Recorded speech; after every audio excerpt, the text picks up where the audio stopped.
So tell us about kind of some trends you've seen with the bars. It's interesting to see how these things, every bar is different.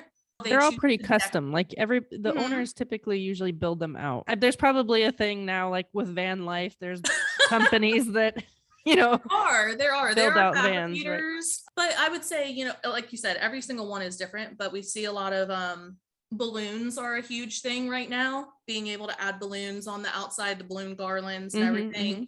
And then there's, you can go crazy with the colors and the different types of tile and all, some of them have taps and kegs and some of them don't. Some of them have benches on the inside where the couples can come in and get like an interior photo. Some of them only do cocktails and don't do beer and wine. I mean, it's so broad, and it sounds like it's, whatever your theme is for your wedding, it sounds like you can find somebody that definitely would help you, or they can be themed any way you want. Oh, definitely.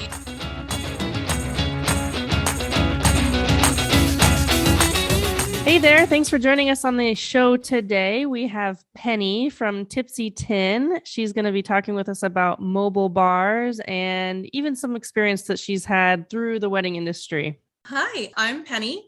I reside just outside of Chattanooga, Tennessee. We're over the Georgia border. I got into the wedding industry around 2010, 2011. I started off with hair and makeup. I went to cosmetology school and I got my license there. And it just kind of, easily transformed taking wedding gigs and brides and stuff like that. And then in 2011, I had my first daughter, and she kind of prompted the whole pick up a camera situation. And I think that Christmas I got like my first Nikon, I think it's a D3300 was the first one I ever got with an 85 millimeter lens. And I was just thrilled. Oh, nice lens. Yeah. Still have it to this day because it is such a good lens. And so she kind of prompted that, and that turned into taking pictures of my kids as the years went on and having like little mommy blogs. But then, of course, it naturally evolves into when you're taking someone's family pictures. Hey, my cousin's having a super small wedding. Would you be okay photographing it? And that's just kind of how it worked out. I didn't start doing really big weddings until I moved out to San Francisco from DC, which is where I'm originally from. I mean, obviously at San Francisco, the weddings are massive out there. And we had a lot of fun while we were out there. We were there for almost 3 years. But during one of those weddings, my client, her officiant didn't show up. So we had to on the fly get me ordained online. I mean, it takes 5 minutes. And so I began adding officiating into what I was doing. And I just kind of fell out of San Francisco, took a lot out of me, and I fell out of love with photography there. So I just kind of focused more on the officiating, which was fantastic. It was a huge business bump out there because everyone was getting married. It was right when California said, the whole LGBTQ community could come out and start getting married legally. And so we were just doing weddings constantly. And then we made a decision to move here to Chattanooga, and it's been really, really amazing. I never expected our business to thrive the way that it has out here, which has been really good. But we have our 3 kids. Like I said, we live just over the border from Chattanooga into Georgia, and we've been here for 3 years now, and I'm thrilled with this area. I couldn't ask for a more supportive community. We've got fantastic venues, great customers and clients, and we're just really, really thrilled. Yeah, so tell us how you started with the mobile bar. Actually, it was a client that I married. It was October of 2019. Her and her husband were going to start the bar, and they were going to, get it up and going. But he owned a commercial irrigation company for golf courses, and they got a really large national contract where they were going to be spending, 3 weeks here, 2 months there kind of thing. And they just couldn't fathom how to take the trail Tipsy with them. And so she reached out to me. I think it was in like the very beginning of April. So like COVID had just hit, right? Like we were in the April 2020. Flatten the curve. Yeah. Kind of thing. And, I told her, I said, look, like, I don't know what's going to happen with this COVID thing. Like, I just don't have the liquid capital to throw into it for what she wanted it for. And she said, well, I really want you to have this. Like, we trust you implicitly with this. We know that you'll go above and beyond with it, which I'm super honored that that's how people think of me. But so we worked out a deal for paying for it. So Tipsy moved over here on my 35th birthday. She came over here and we had a huge birthday party in my backyard and announced the whole thing. And it's been a whirlwind 18 months and so exciting. We've been a part of 75 weddings in the last 18 months. We have 36, 37 on the books for 2022 now. Now we have not just Tipsy, but we have Bo and Elsa as well. So we have 2 other trailers that we've added in the last 18 months. Okay, cool. Actually, can you tell us about the trailers? Like, what do people usually have you do? Do they come to on location weddings at venues, or how does it work, these mobile bars? So the client hires us and we bring out the trailer. So when they book their date, now that we have the 3 trailers, Elsa, our tricycle, is more for small events, like 30 people and under kind of a thing. We do a lot of kids' birthday parties and things like that, or we'll end up doing the cocktails for the adults during the kids' birthday party. But she can also do ice cream as well.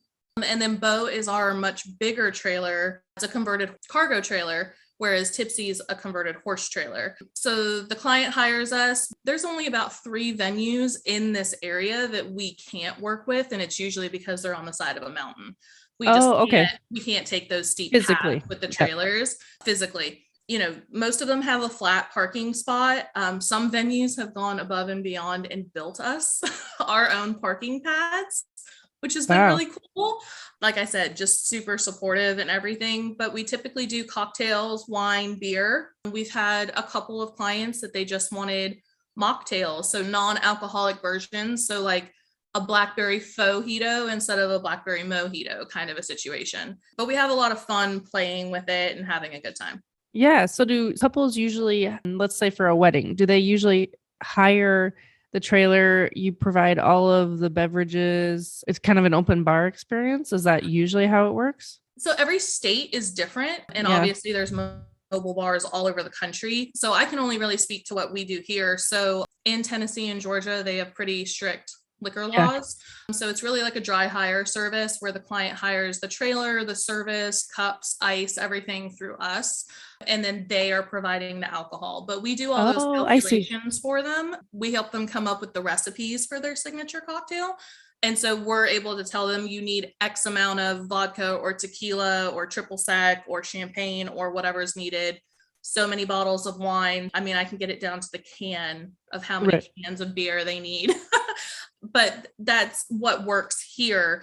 Now we are in 2022 opening our brick and mortar location, which will allow us to then provide the alcohol for our clients. Got it. But Tennessee just doesn't allow cash bars, which they might, out in Vegas or something like that. It's not something that's within like their liquor laws here in the state. Got it. Okay, cool. So you're really providing this really cute, unique experience for guests and the couple, obviously. So it's like an activity. I actually was talking with a baker the other day, and we were talking about how cakes actually provide something for your guests to do, like a unique experience of your wedding, something that's memorable. And this kind of almost reminds me of that too. Like at a reception, it's something nice. It's unique. It's like, oh, cute. Look at the trailer. Something different. It's not just walking up to a bar, grab your glass of wine and walk back out to the dance floor. And, the trailers and the whole mobile bar world. So there can be some confusion on the whole mobile bar situation because let's talk about it. A lot of bartenders. So like just someone that works at like a Chili's, for example, they can now say they're a mobile bartender just because mobily they move from one venue to another.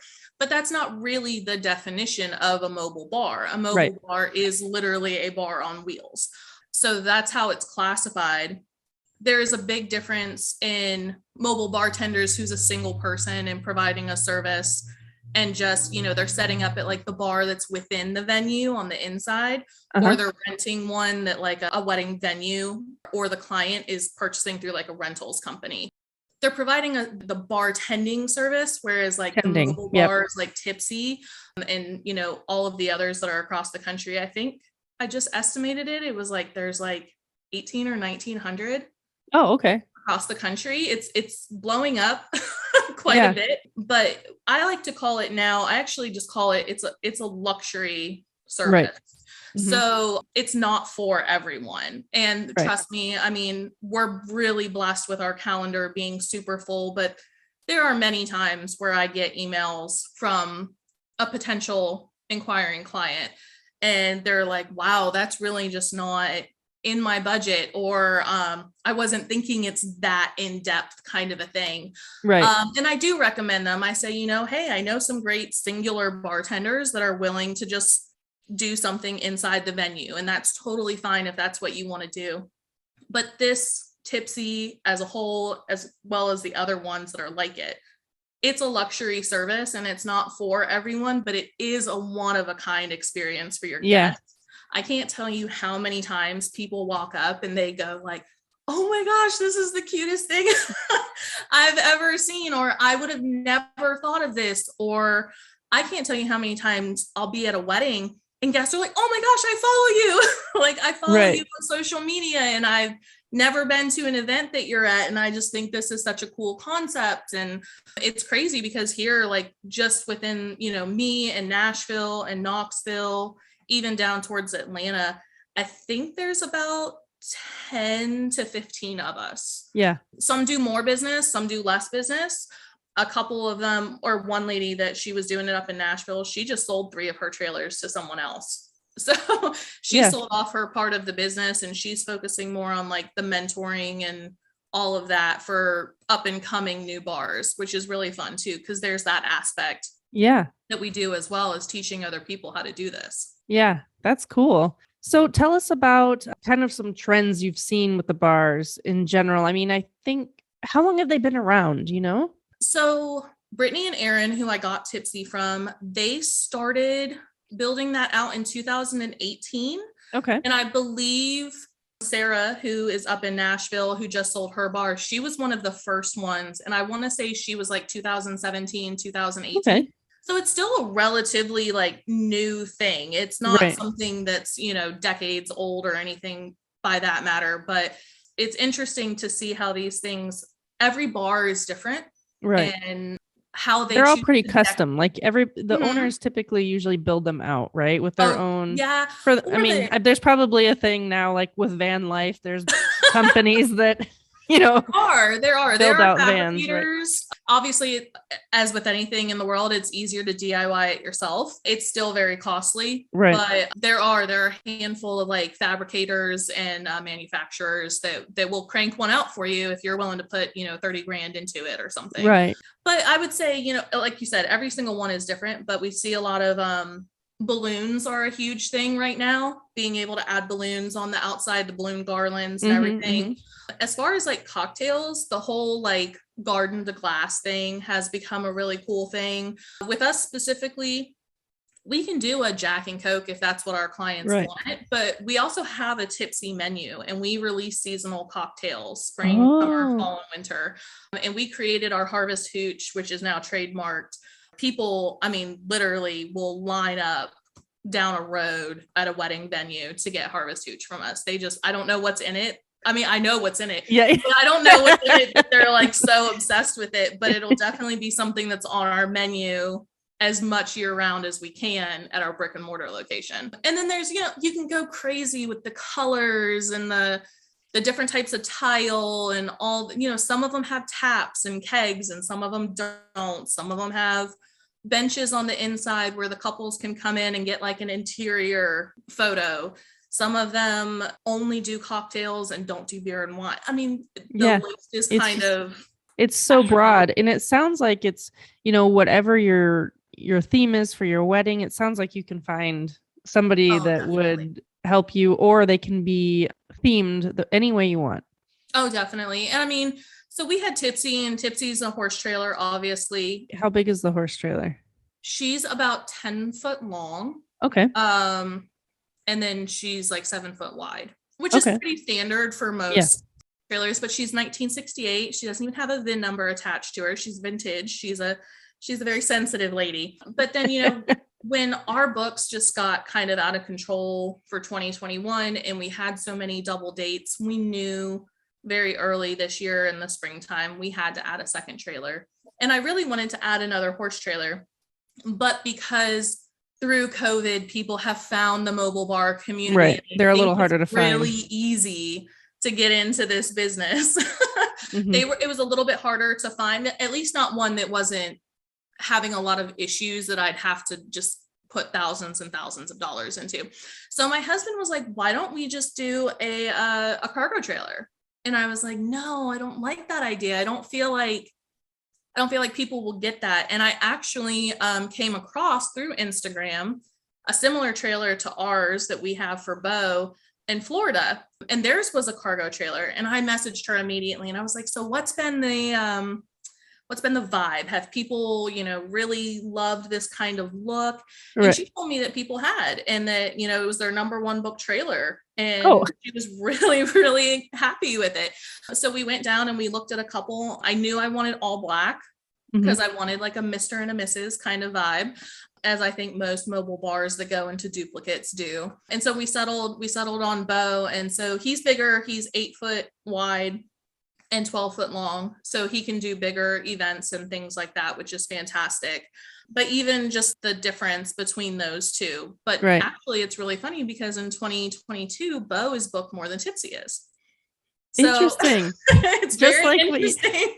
Right. It sounds like, from the business standpoint, it's just taking the risks. It seems like you're great at like fluidity and flexibility and kind of changing with kind of where you need to go. You just took a risk and okay, well, here we go. Now we have Bo. And that's kind of just been like my whole career. I've been in the wedding industry for just over a decade. And a lot of people will say, how have you survived this long? And I'm like, look, you just have to you have to be fluid. I mean, you've been a photographer for 15 years. So photographers can kind of stay in that niche and stay and build their clientele. And I mean, yes, your lenses and your presets not and all that of much that is going to change. But I've really loved the fact that I've had all of these varying different experiences with all of these different clients and all of these different demographics and areas, geographic locations, that it's really allowed me to see weddings from a perspective that I don't think many people get to see.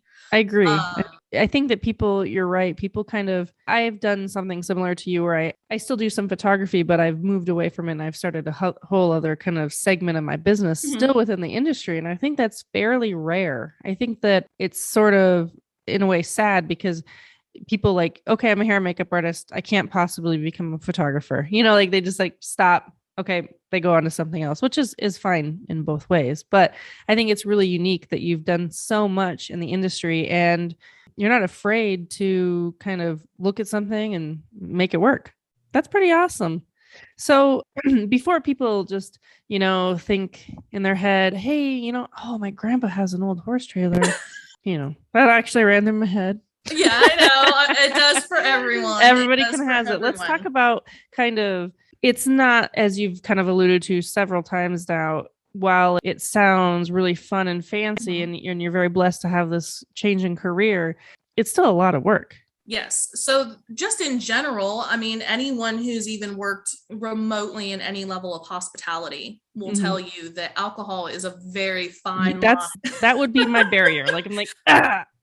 Alcohol. So alcohol is a very, very, I mean, literally just last week, I got a surprise call from the Tennessee ABC board and they were like, hey, this rule is changing and you're not meeting this requirement anymore. So, you got to do X, Y, or Z. All the good stuff. So it's really scary to get those phone calls because you're like, oh, am I in trouble? But, some of these ABC people are some of the nicest people. They don't want you to be in trouble. They don't want to make things difficult. It's just, unfortunately, a lot of liquor laws and things were put into place in the 18 and 1900s. They're not laws that have been changed very much. There is no real guidebook for Tennessee ABC or any state on how these mobile bars are supposed to be run because we don't fall into the catering world with food trucks. Right. And we don't fall into unless you're in a situation like me and you're building one, like a brick and mortar, you're not like an Applebee's that has a liquor license kind of thing. So it's been really interesting to work with them and navigate some of this stuff. So I'm the first one, and I'm encouraging all of my other local bars as well in Tennessee. I've submitted to our senators and our governors and things like that to try and make it so that it's easier for us to navigate some of these things. But I think a lot of the times people see Tipsy, and it happens to me all the time at weddings. Someone will try and stick their head in the window and they go, oh, I could do this for $1,000. And I'm like, no, you can't. Feel free to try, my friend. Yeah. And trust me, I've watched people try. I've watched people literally come to my bar and say like, I can do that. And I've watched them fail. And I don't say that with any pride or joy or anything, right, but more just, it's more than a pretty trailer. There is a lot of, as you know, with most businesses, there's LLCs, or in most cases with alcohol, you can't do an LLC. You have to do a corporation. There's tens of thousands of dollars involved with me with trademarking and image patenting my trailers so that other people can't come along and take them. There's trademarking my very specific drinks. There's a lot of legal. There's obviously getting the certifications and all of those things. So there's a lot that goes into it. And you haven't even started. You haven't even started talking about refurbishing a trailer. No. We didn't do Tipsy. We've done some things to update her and make her, work for us. But, when we did the cargo trailer, that was not, I really thought, I was like, oh, I have it done in a day or a week. Like, no, it's the putting in the sinks and the keg lines and the taps and all of those things. Even our tricycle, I bought the tricycle and it was red, and I was like, oh, I can just spray paint the frame and make it white and pretty. No, I had to put $800 into sending it off to a paint shop and taking it apart and taking the gears off. I mean, there's so much that goes into it on the fabrication side of things. There's welding and one of my favorite things was we were driving to a wedding in Nashville, and we got about an hour away from the house, and we stopped off at a gas station to use the restroom and get a snack. And I looked back in my rearview mirror, as I always do when I'm getting ready to pull out, just to make sure everything looks closed, doors and windows and stuff. And I noticed in our window in the front of the trailer, there's a huge hole, and my back window has blown off. Like a bird hit it, broke it, and then because of the wind gust from going at the highway at 70 miles an hour, it blew off my back window and broke my lock. So my back window is doing like this and flapping in the wind, and we've got to pull over and find a Home Depot and go in and buy plexiglass. And thank God my husband's got the toolbox in the back of the truck. And even just, you mentioned a truck. Yes. You have to have something that has to pull it. And I mean, I'm from a farm, so okay. So you have to be able to pull it and park it and back it up. There's all these logistic things that you're like, oh yeah, like you said, it's much more. This is why it's a luxury item though, too. Like for clients, like just thinking about like, oh man, it's such a cute trailer, it can't be that much. Well, it's kind of like it's any business. It's any business. We have to do the overhead. We have to cover everything. And so, you're kind of squashing my dreams. I'm sorry. No. I actually tell people a lot. They ask me kind of like, usually like in what order we would get booked in the vendor. Yes, I'm curious about that. Thing. So I would say my experience is that we are either one of the first 3 vendors, and that is usually after the venue and the photographer. And we're usually the third vendor, usually because it's extremely important to the groom, or it's extremely important to like father of the bride, father of the groom kind of. So it's usually, it's kind of like you get to pick photographer, honey. I get to pick my thing, and I'm going to pick You'd be surprised drinks. how many grooms are really involved in like our cocktails. I have grooms come up to me all the time. We do open houses at different venues, and my clients will stop by and see us, and we'll talk about their menu, which is great because I love getting to spend the time with them. But they'll be like, hey, there's this restaurant that has this amazing drink and I love it. And I have to reach out to that restaurant and say like, hey, I could look on their menu and see, but I don't know their recipes and their proportions. Right. And that's part of the job too. I mean, I just went out and bought a whole smoking gun kit because one of my couples, I think it's my March wedding in next year, they want smoked bourbon with rosemary. And so I'm like, I've got to learn how to how to do this so that it works. But it's definitely one of those things where it's like you never stop learning, but it's always a lot of fun. Like even after I get off of this call, I've got to go and record a New Year's Eve cocktail reel that a publication is going to put out on their Instagram, and they've got almost 1 million followers. So it's like, Awesome.